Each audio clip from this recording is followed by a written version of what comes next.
In this lesson, our objectives are that students will explain the progression of the power gained by the National Assembly, will analyze reflections on the revolution in France, and will evaluate if the first revolution was based on just cause. At first, King Louis XVI did not accept the National Assembly's decrees and did not agree with the Declaration of the Rights of Man and of the Citizen. But then, thousands of Parisian women marched 12 miles to Versailles to force him to agree to their terms. They were angry at the Queen, Marie Antoinette, because of her extravagant lifestyle. They forced the royal family to come back to Paris so that the revolutionaries could keep an eye on them. The royal family was basically held as prisoners in Paris.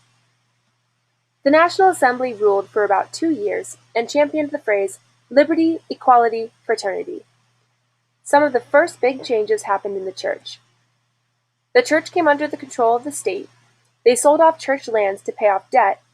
They created a national church with the bishops and priests chosen by the people, and they brought religious freedom to the small group of Jews and Protestants.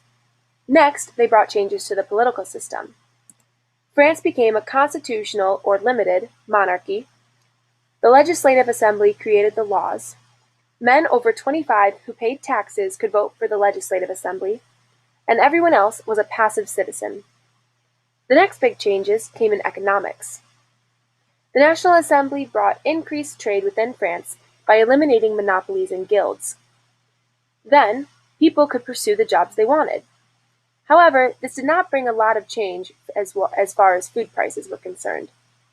Finally, some big changes came for society. Women gained rights for divorce, to inherit property, and to collect child support. However, they were not allowed to vote or hold political office. The National Assembly also established the metric system. During the rule of the Legislative Assembly, France went to war with Austria. They did this because Austria and Prussia feared revolutions and threatened to use force to restore Louis XVI to power. The Legislative Assembly decided to attack first. However, the actions of the Legislative Assembly were not as extreme as many in Paris were hoping for. The Paris Commune, which was like a popularly run city council, was made up of angry citizens because there was not enough radical change. These people were also known as the sans-culottes, which means without breeches. They wore long trousers, or pants, to signal that they were ordinary citizens and not part of the nobility who wore knee-length breeches, which would be more like shorts. The Paris Commune brought in a more radical phase of the revolution, which we'll see in the execution of Louis XVI and the Reign of Terror.